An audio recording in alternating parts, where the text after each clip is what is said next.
Buckle up. It's time for the Champions of Cinema podcast.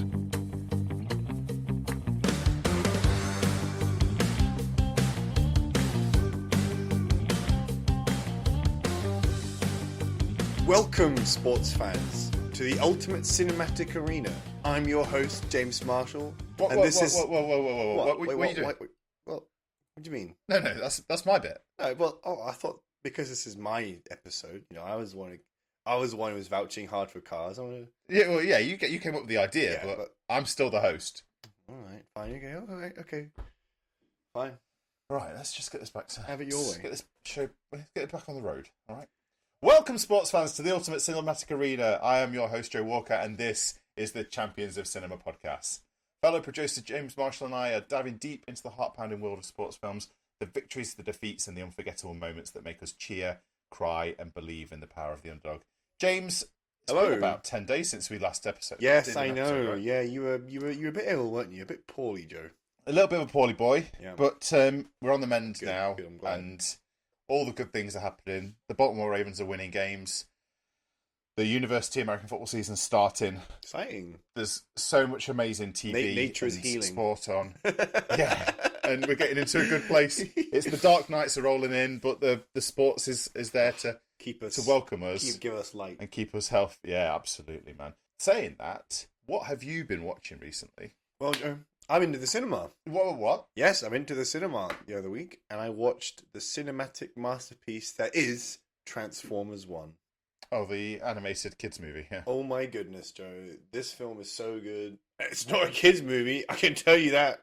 If you watch it, you'd be like, hang on, my friends told me this was a kids movie, but I just saw him get ripped in half by Megatron right in front of camera, and I saw the light fade from his eyes.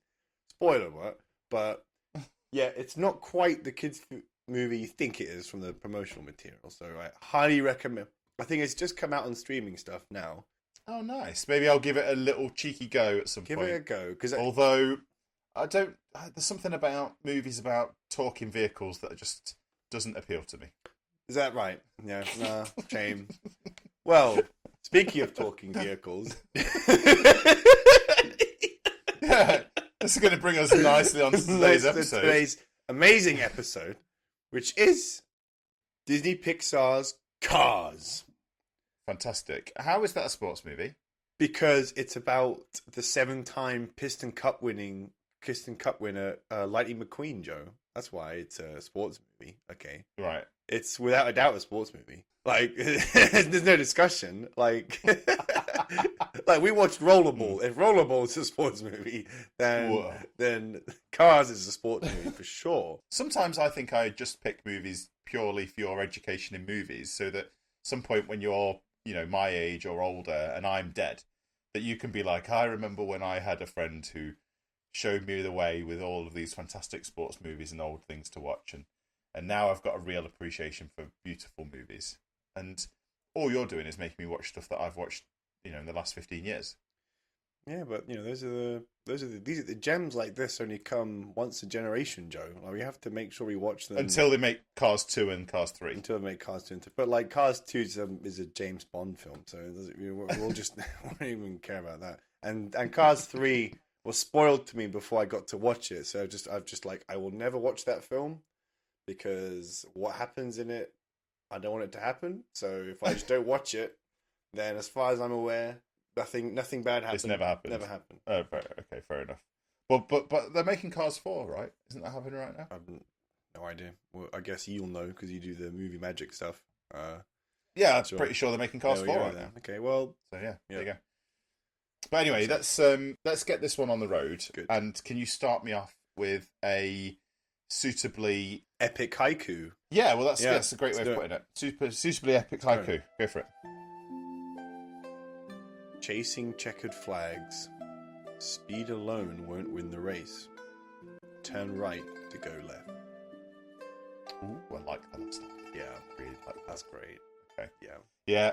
As usual, your haikus are the highlight of this whole podcast. Yeah. That's it, everybody. Thanks so much for bye. listening to Champions of Cinema podcast. Man, that'd be so easy to edit. I'll tell you something.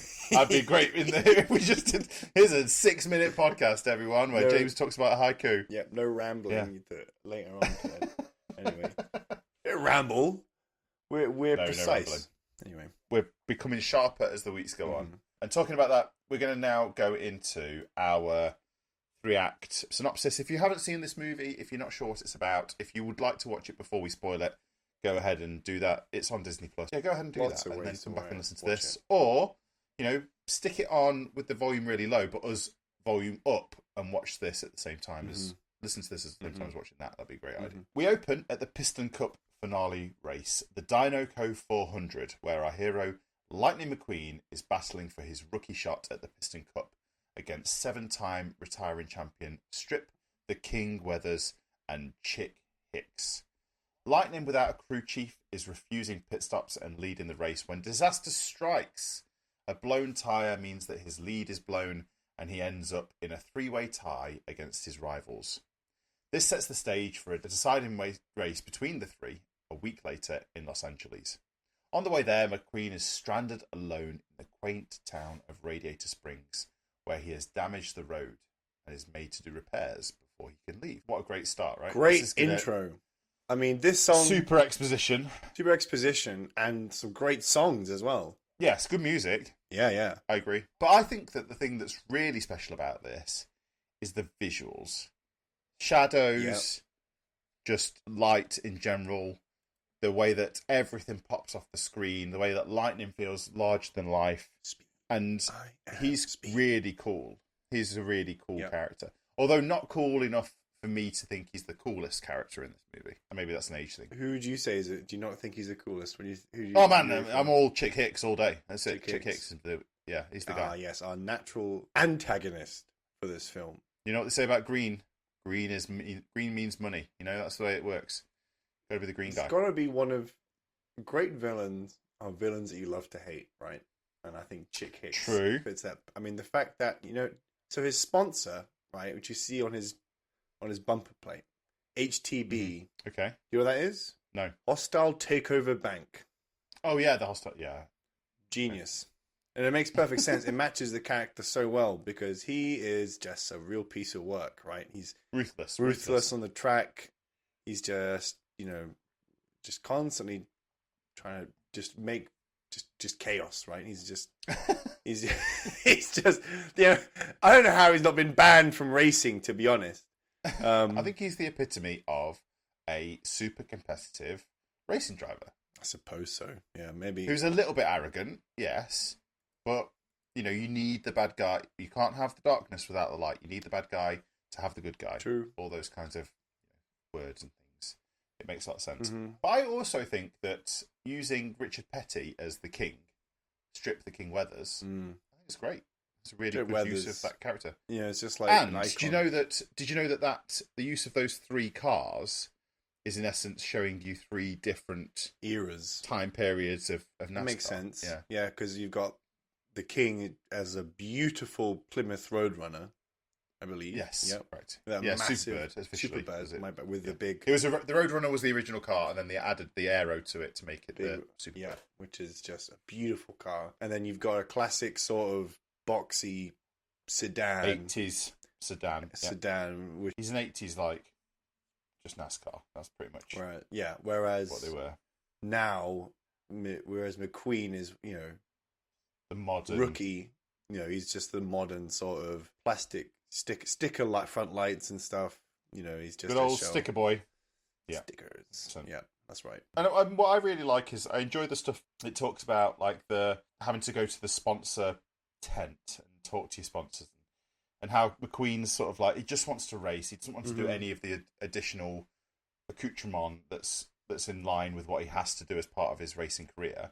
But he's being told regularly by his team that he needs to do it, and he hasn't got a team as well. He's not listening to people. He's very shallow because like at this point it's like he's a classic hotshot rookie, and it's like he wants to be at Dynaco, right? Him and Chick Hicks want to be at Dynaco, this big oil company. It's the sexy, you got all the girls, the helicopters, that's like that's where you want to end up as a racing driver. Whereas Lightning is stuck with an anti-rust company as his sports team, with Rusties and stuff, and he's got to do all these, talks and stuff. He's got to be like, "Oh, you two can look like me, ka-chow." He's just like, he is sick of this. But ultimately, the guys that are putting him on the track, they're his sponsor. He's got to make his appearances. But he's money makes the world go round, man. Money makes the world go round. You've got to do the bits that you have to. But do. He's so eager to get to LA quickly before the race, so he can get these pre-talks at Dynaco ready. Because there's a sense that maybe, regardless of how the race turns out, he's thinking more long term. Like, forget this Piston Cup potentially. I need to get to Dynaco, which is kind of how he ends up in Radiator Springs, because it's like, by not letting Mac have that rest at the pit stop, at the truck stop. The truck stop, yeah. That's what unfortunately leads to that accident where his trailer opens and he spills out. So it's kind of like this is self-inflicted. This circumstance of his. It really is. It just goes to show that living fast is not always the best thing to do. Not Sometimes always the best. Take it slow and enjoy the view, or smell the flowers, as they say. Which brings us nicely to the Act 2, Radiator Springs.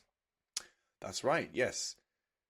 So his arrogant attitude clashes with the locals, including Sally, a kind-hearted Portia, and Doc Hudson, the town's judge and doctor with a mysterious past.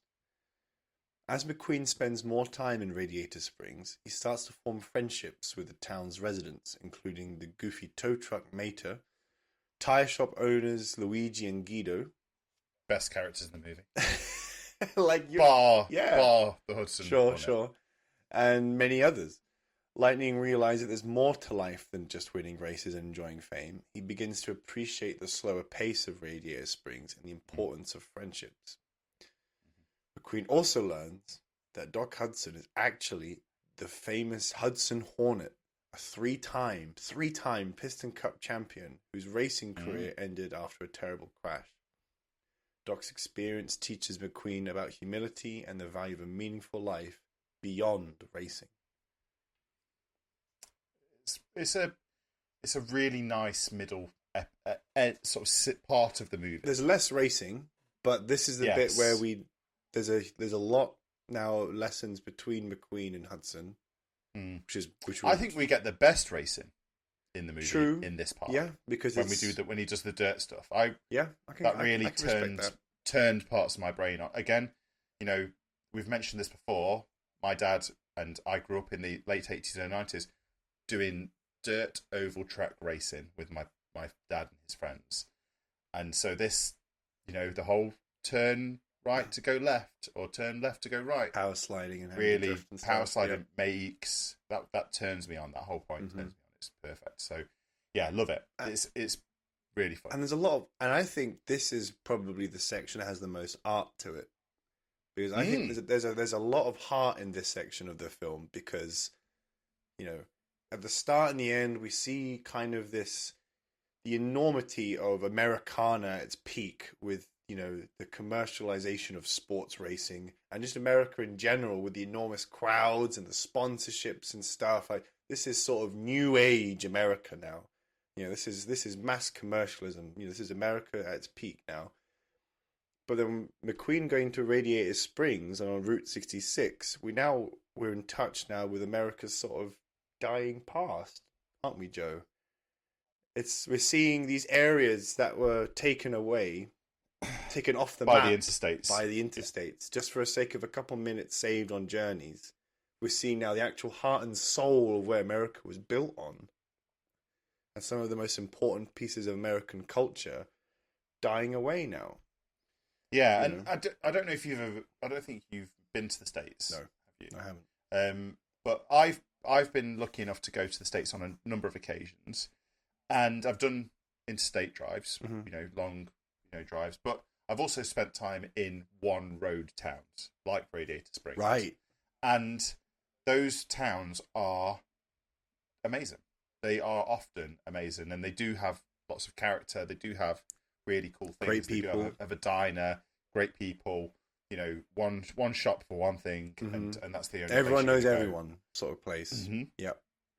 But even so I did that when I was in Montana, and it was beautiful. It was amazing, but it was very different because this is Arizona and that's Montana. Mm-hmm. I think in the research to saying this that the town of Radiator Springs is based upon a real town in America that has a lot of the similar. I imagine so. Sort of features and is really close to Monument Valley as well. I imagine there's dozens, if not hundreds, of Radiator Springs in the States. You know, and a lot of them are dying, or what we classify as dying towns. Sort of what we kind of get here, where since the 70s, the sort of places that were like the coal mining towns, the places that were really industry towns. That once the industry went, the town sort of dies. The beauty of Radiator Springs is that you get a real taste of Americana, but in multiple ways. The drive-in diner, the small shops, the small motel, all of those things that is real Americana. Mm-hmm. I've got some questions for you about a couple of things here. Okay. And one is going to be our first quiz, and it's a tough quiz this week. Okay.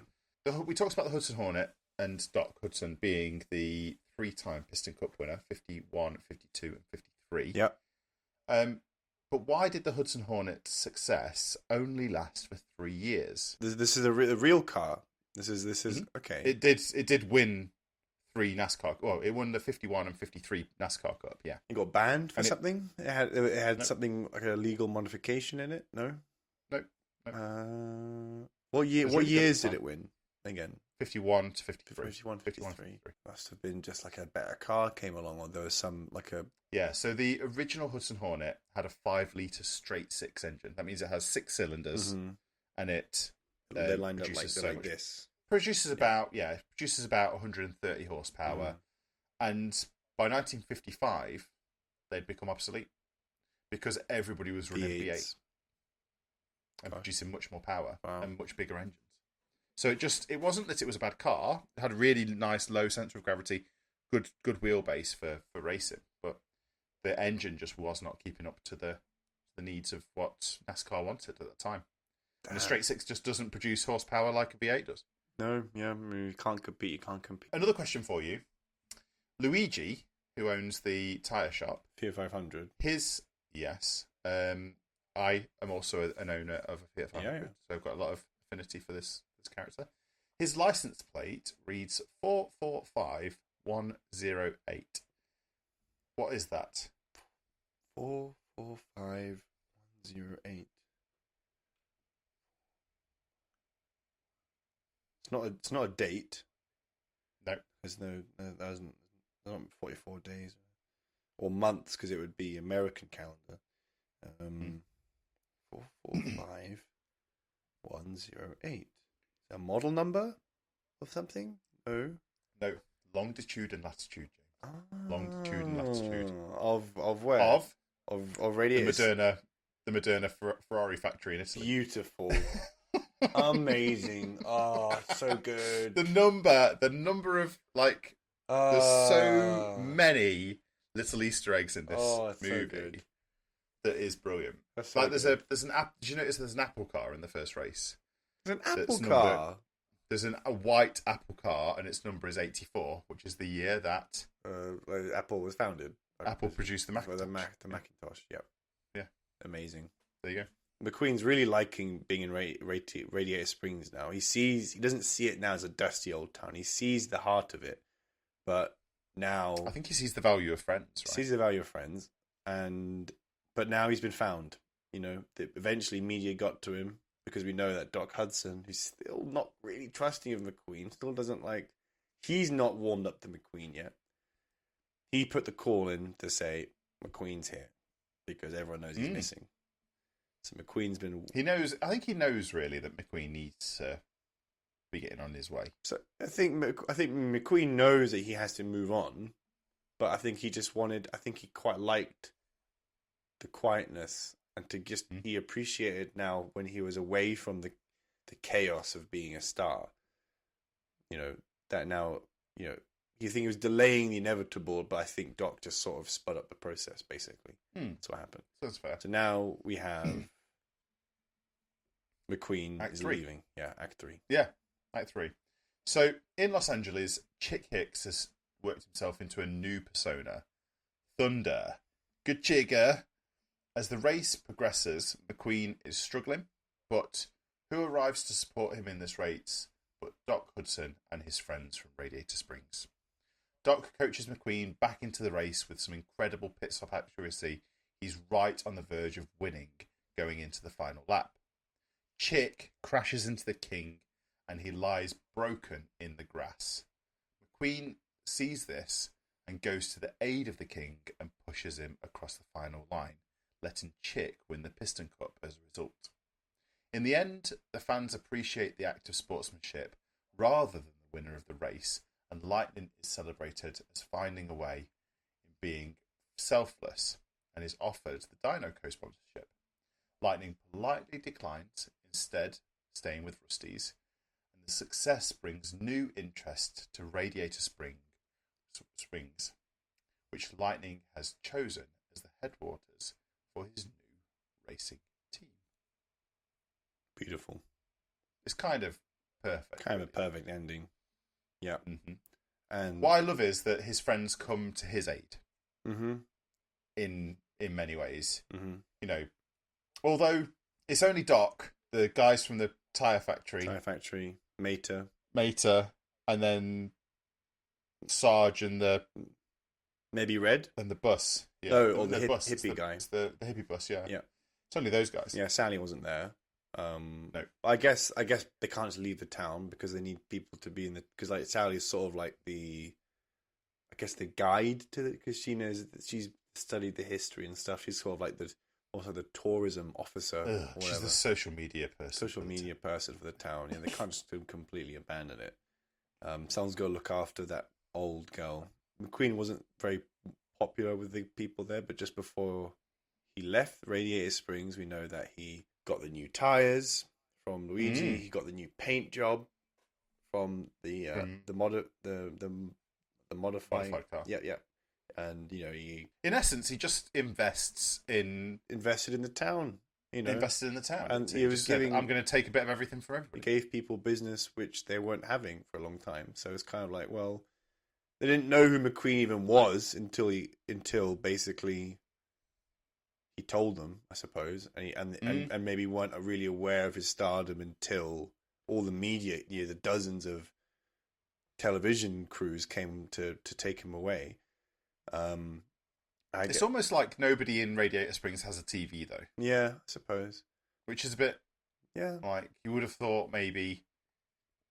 although maybe people just don't watch car racing, but that would be the main sport. But some people just don't care about certain sports. Yeah, they don't care about sports, do they? No, it's just like, like, cool, nice. Okay, like, you're big in your world, but, like, here, we don't really watch racing and stuff. I mean, none of them knew that Doc Hudson was a racer. Remember, True. Like, Doc Hudson's a racer. No way, he's old. That guy couldn't race anyone, It's like some people, it's when they're just in their environment, they're oblivious to what's surrounding them.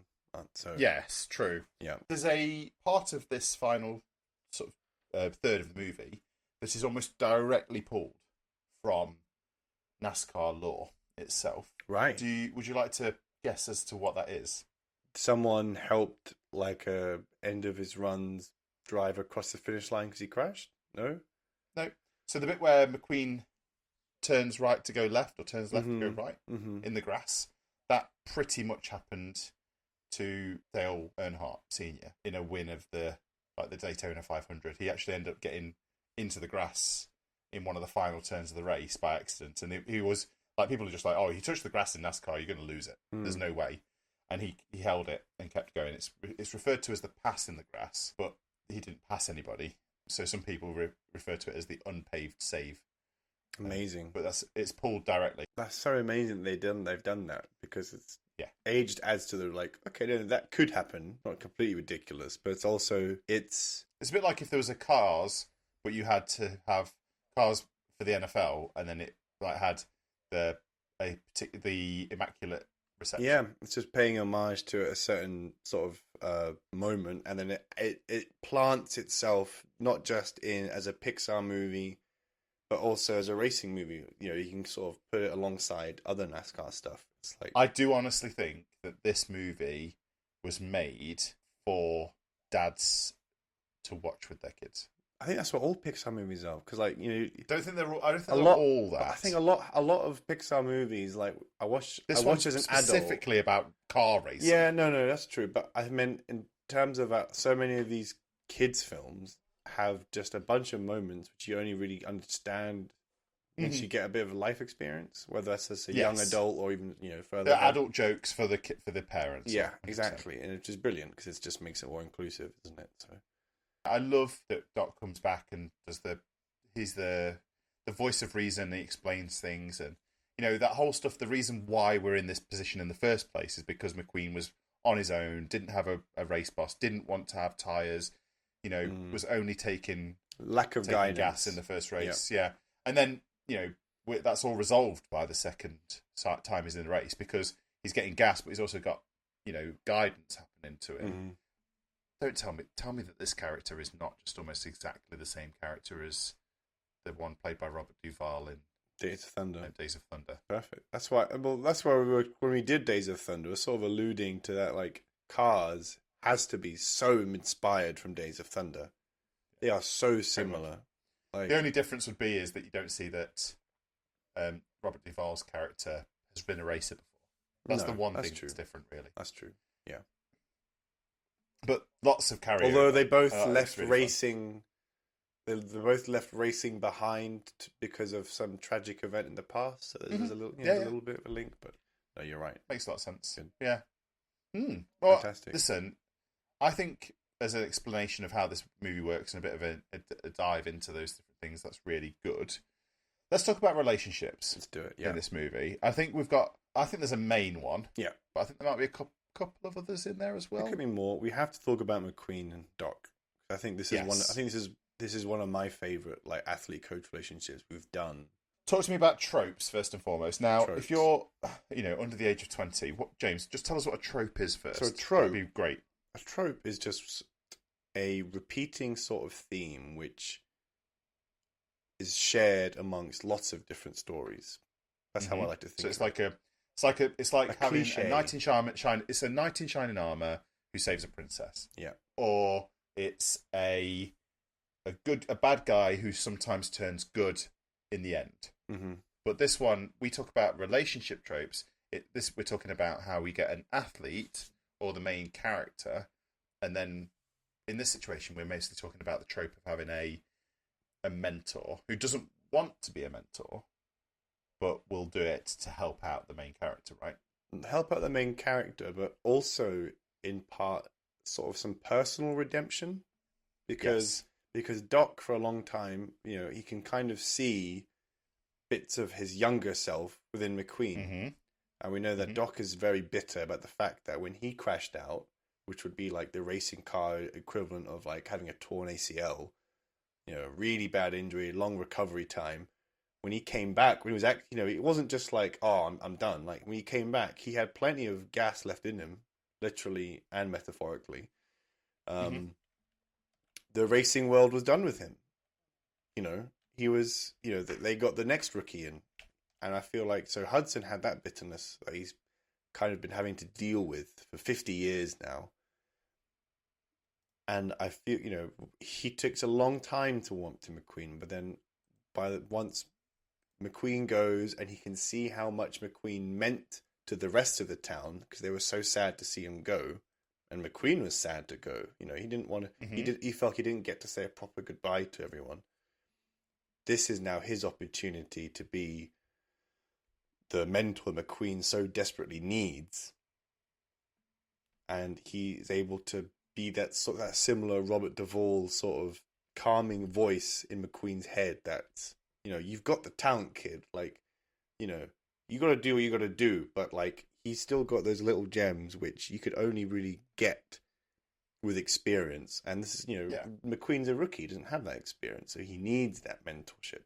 In that relationship, is it important, do you think, that they have the fact that they don't really get on? Is that going to be really? Is that key to the relationship at the start? I think so. I mean, I think about our relationship, and like we didn't get along as well in my first years playing as we do now. I don't think so. I had some pretty bad memories, Joe.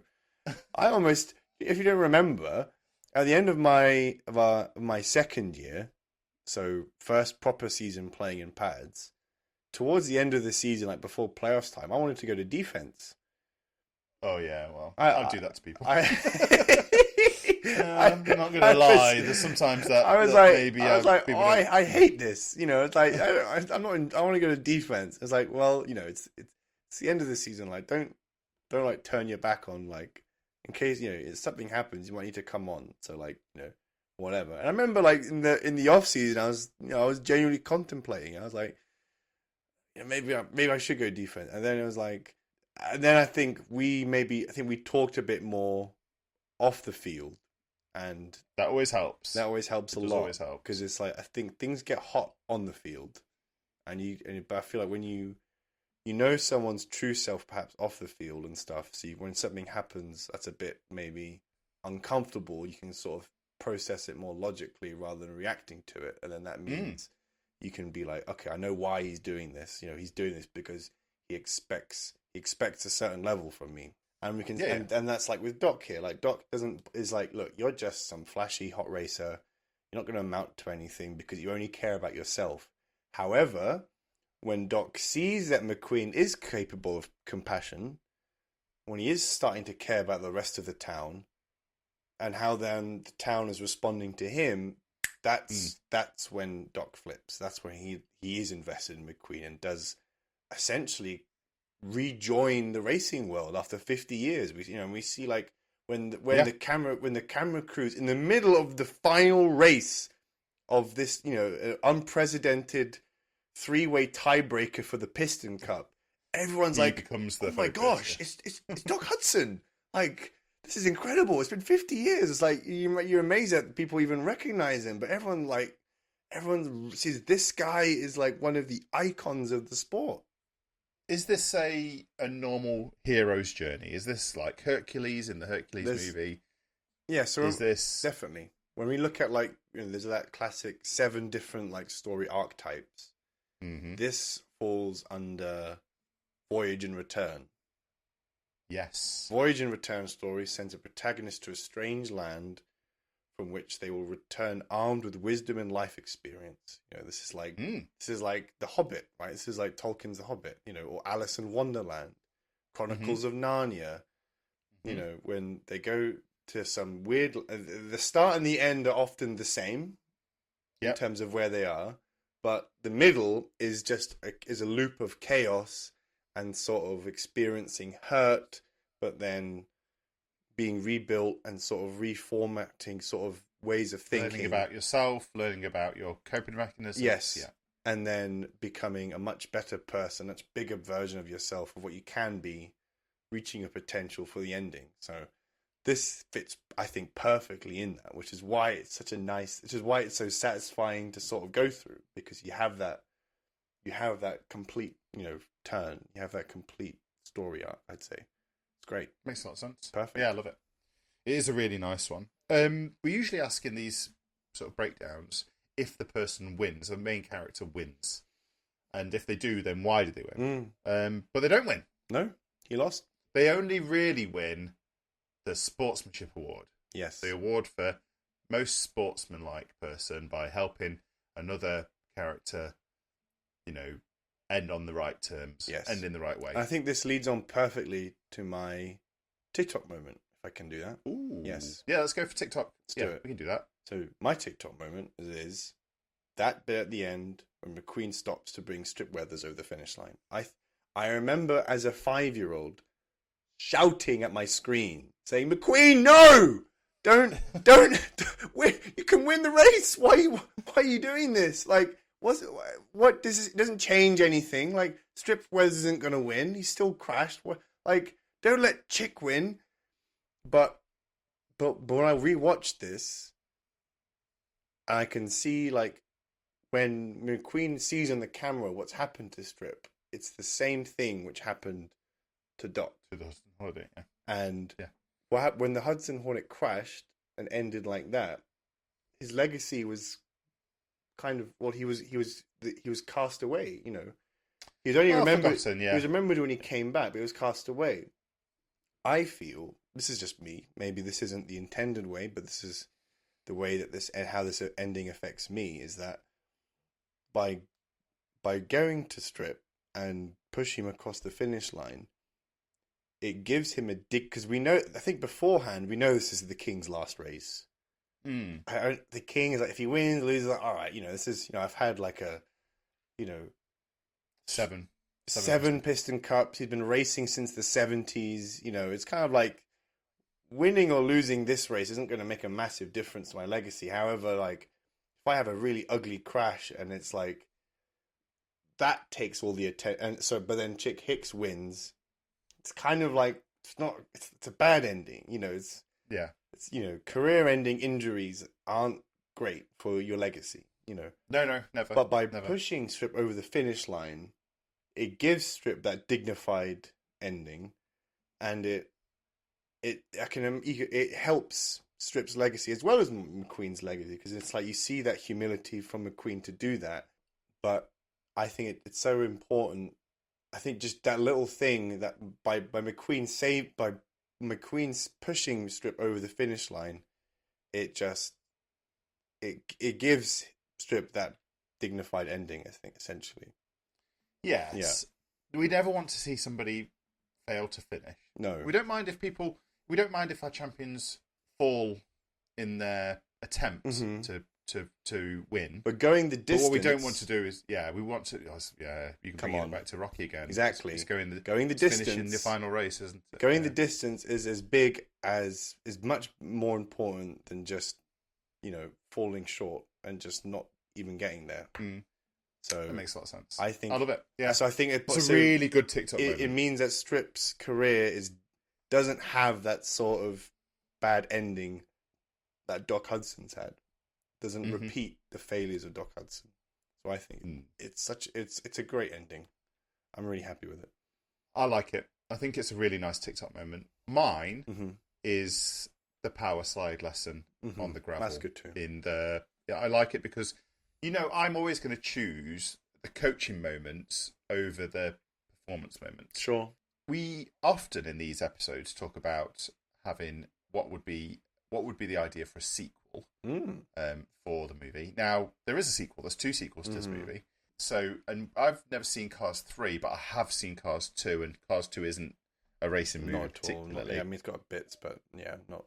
But yeah, so it's a bit different. But I have got an idea for what I would like to have seen as a movie for this, and I want to pitch to you the idea of just give me a whole Doc Hudson movie set in the 50s. Love it. About his 3 Piston Cup wins, or his first Piston Cup win. So I don't really mind what it is. So good. I want AI Paul Newman voice. You can do that now. Yeah. And I want dirt tracks, and I want proper nostalgia. I just want it all to feel like the 50s. Give me that. So good. I know that there's elements of that in Cars 3 because I've seen clips of it, but I think that would be a fantastic movie on its own. A proper one. Would it end with his crash, or that's tough? It could do. Could do. It could do, I guess. But I want to know about his relationship with his coach. I want to know about how he got into racing. You think about how old like the Hornet is, the car. Like what kind of car would be like a coach? Well, his coach is in the 3rd movie. Okay. His pit boss is in the 3rd movie. He's like a 50s Chevy step truck. Okay, cool. Yeah, nice. It's a really nice like Chevrolet step truck. Yeah. Sweet. So good.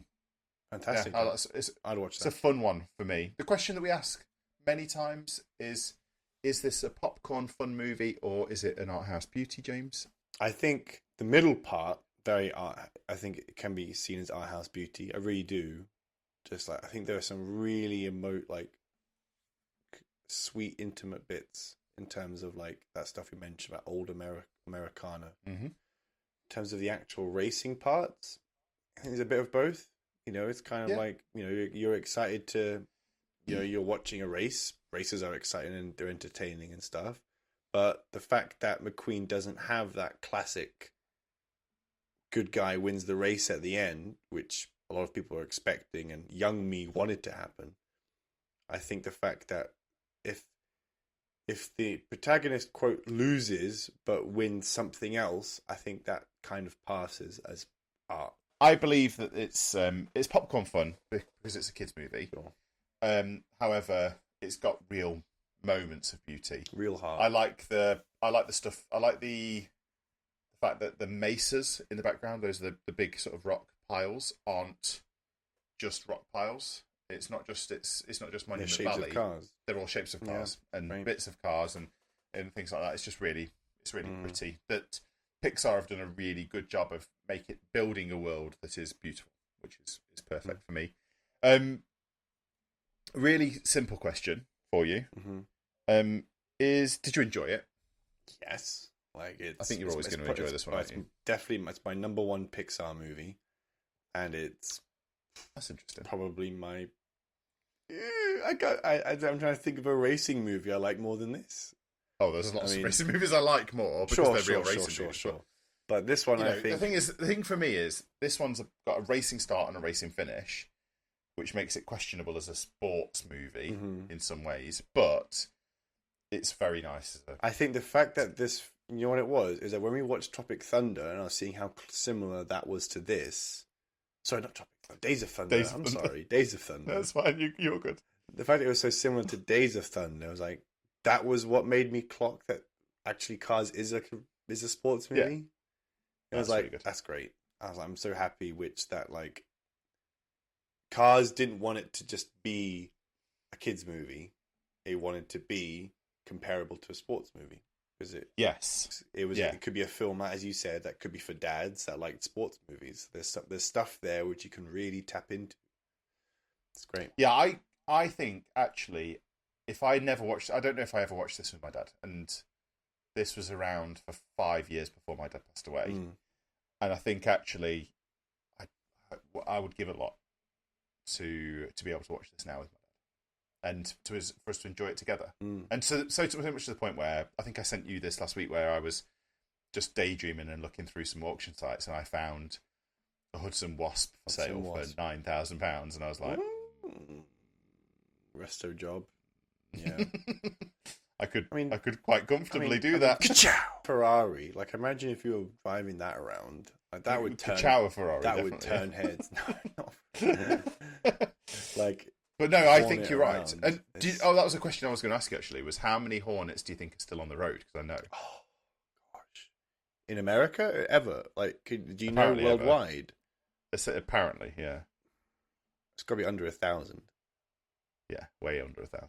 Under 100? Yeah. Wow. 19. 19?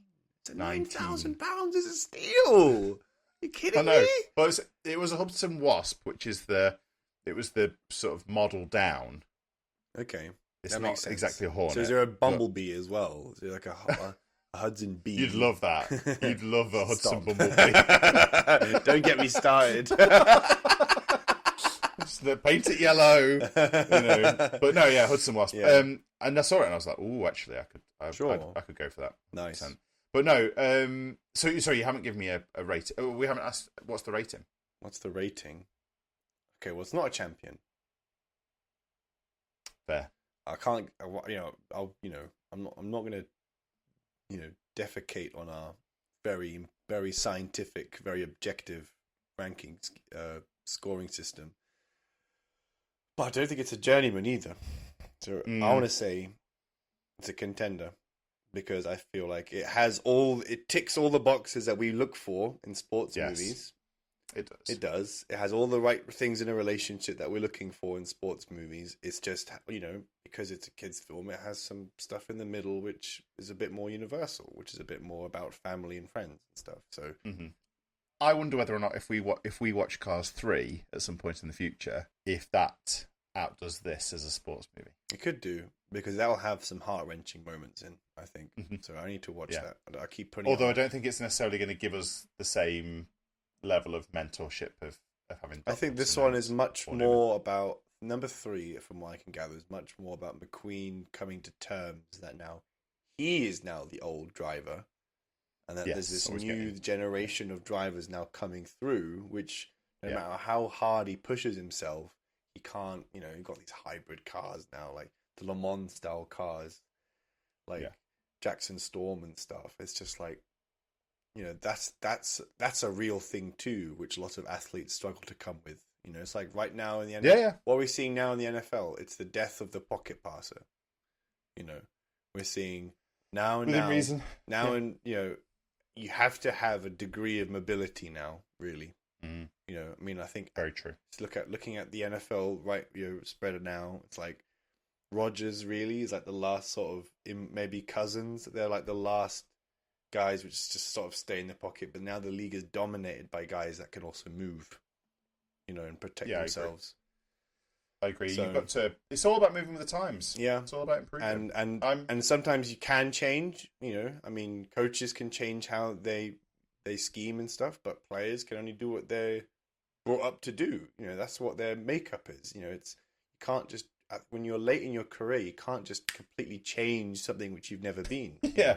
You're not going to be able to just magic yourself up into being the next Lamar Jackson. Yeah, I'm going to run a 4.3. It's just like, let's do it. It's really hard. It's really hard. No, I think you're right. I think, the idea of having to understand that there is change all the time is something really interesting.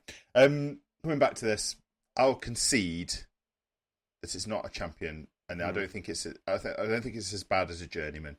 I think it's a high journeyman, low contender, but I'll give you contender. Let's go. I'll give you contender. Good. It's a lovely movie. It's beautiful. And I think this is a perfect sports movie to watch as a family. Yeah. Perfect. Because age, right, it does not matter how old you are, how young you are, you can enjoy it. It's a champion of kids' sports movies. No, it's a stretch. You won't go that far. Well, James, we'll find out because later on in this series, we're going to do another kids movie. Oh, we have. Of course. Yeah, we've got a bunch. We've got more coming now. We've got some more kids movies coming. This is the new inclusive champions of cinema. Yeah, we're going less 80s movies, more kids movies. Yeah. But no, that's not true.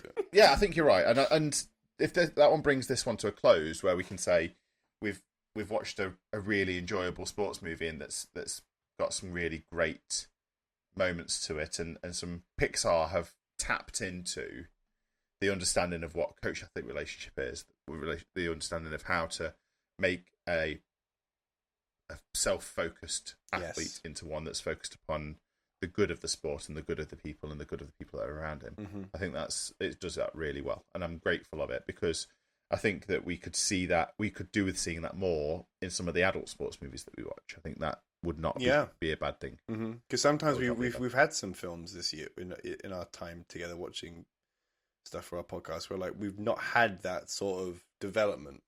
It's kind of like of understanding of self. Yeah, hang on, they've not really changed what they were. They've just sort of. So sometimes they just sort of keep doing what they're doing until it works. Whereas this time was actually big-headedness, right. So this is great. Makes a lot of sense. But yeah, that makes a lot of sense. And I think this leads us nicely into our next episode, which is going to be back to the sort of mid-90s, back to a completely different sport that we've never covered before in bowling. Ooh, bowling. And we're going to be watching the movie Kingpin, which is one of the first comedies of sports movies that we've watched. Rate, review, subscribe, follow us on Instagram, follow us on TikTok. If you have got any ideas about what we should be covering in season 4, because we've already got season 3 all mapped out. Yep. Then tell us what movies you want us to do. What we can do that by commenting. Right. What are your favorites? You can comment on our YouTube channel when episodes go up on there. Mm-hmm. You can comment on our Spotify. You can comment by sending us an email to the email address, which is championsofcinema@gmail.com. Fantastic. Or just send us a DM on Instagram or TikTok, which is just Champions of Cinema. You'll find us. We're not that hard to find. Nope. All right. And just remember, everybody, life is a highway. All right. It's you just got to keep on trucking on down this life of what we're doing, and sometimes stop and smell the roses. That's important to do. Maybe get some new tires. Fantastic. White walls. Luigi. Thank you, everyone. Goodbye, everyone. Bye.